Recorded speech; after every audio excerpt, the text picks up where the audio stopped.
Hello, my beautiful people. Welcome back to my channel.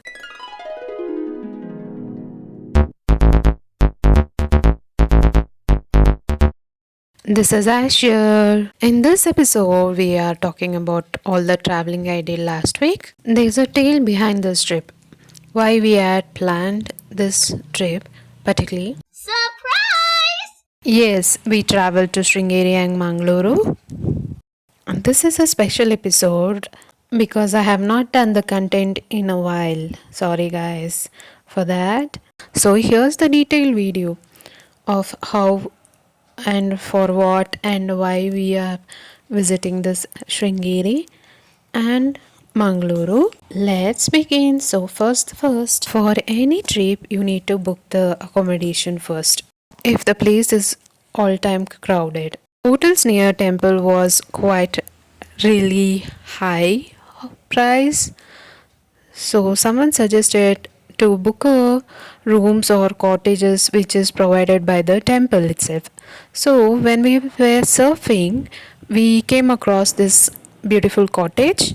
Previously was the entrance of the cottage. This is the inside where you can see the cottage homes. So if you are booked online, don't directly come to the cottage because you need to provide a token which is provided by the temple.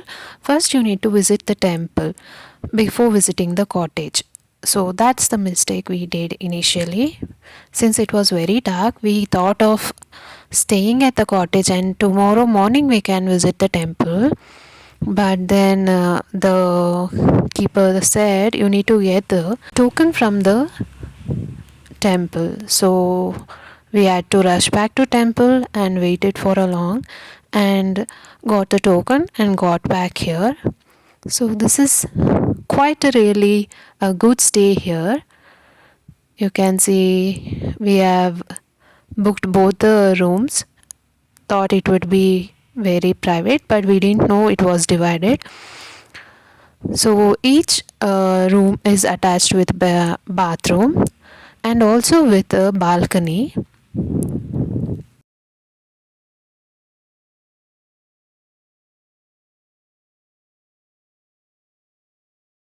When you enter the cottage, you can see a small kalyani where there is a tulsi pot and a goddess Sharadambe pic. It's quite so greenery there. Here in this Rishi Valley cottage, there are 6 cottages.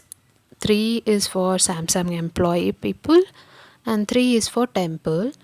In the right side, there is a common hall for all the what you can say people who wants to arrange an event there.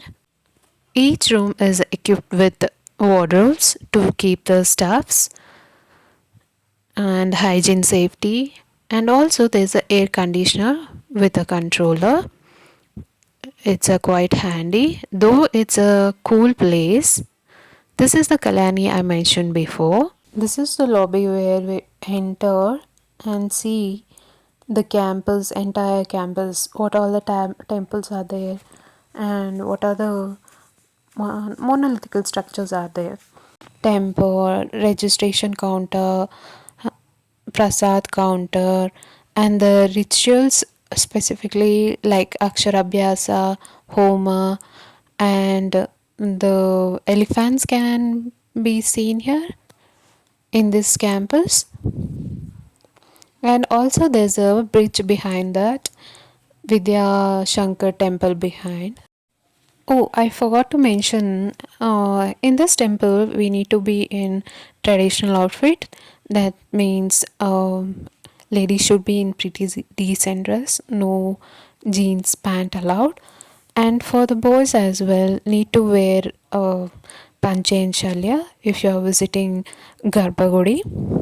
So this is the service where cash counter is, and that is the prasada counter. If you have a receipt to receive a prasada, so they have provided digital service as well, especially for the Aksharabhyasa. These are all the service provided in this temple with all the pricing. Today it was very less people. So these are the two ticket services which is digitized. There is a QR code you need to scan from your phone, and you need to pay for Aksharabhyasa and all. And here you need to enter your phone number in order to get a receipt for this Aksharabhyasa service. Since it was less crowded, we got the receipt early, and we were waiting for a turn to get the rituals done. So this is the mandap where the Aksharabhyasa is done. Come on, let's see how this ritual is done. As you can see, only parent, that is mom and dad with a kid, can be seated over there in a public where all the parents and child will be sitting.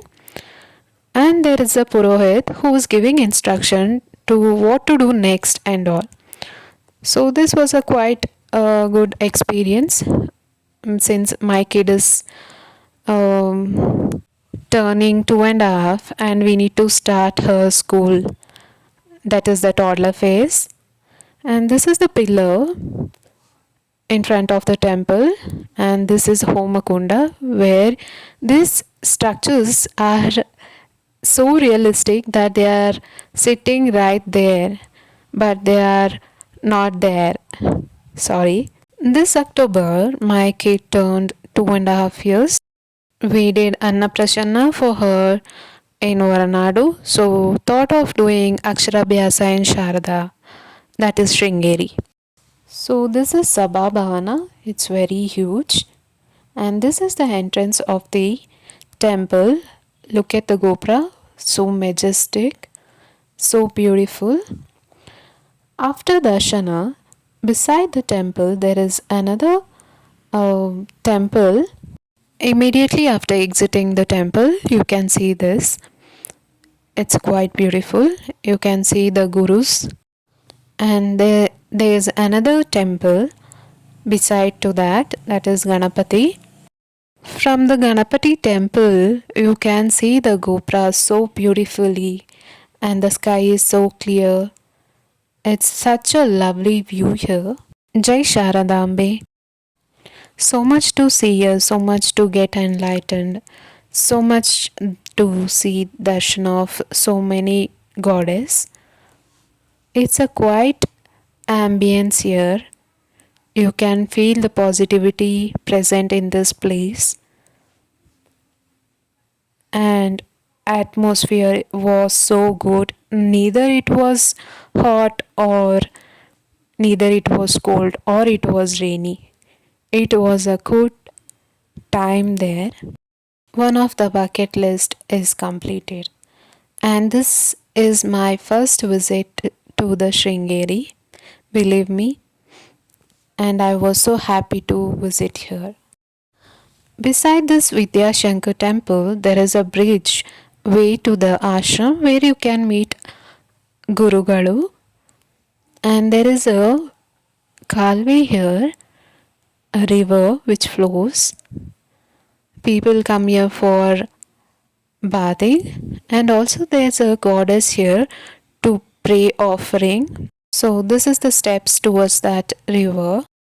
We got the rituals done and we had a very good darshana today. So thought of planning Udupi, but it was maybe we would be late to reach that.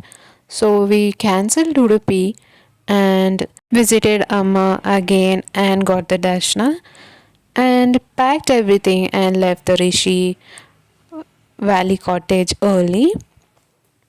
And that's it for this video. Wait for part 2 for Mangalore experience. So from Sringeri, we straight away went to Mangaluru. If you have watched till here, thank you so much. And don't forget to subscribe to my channel and wait for part 2 where you can travel with me to Mangaluru. So see you in the next video. Bye bye lovelies.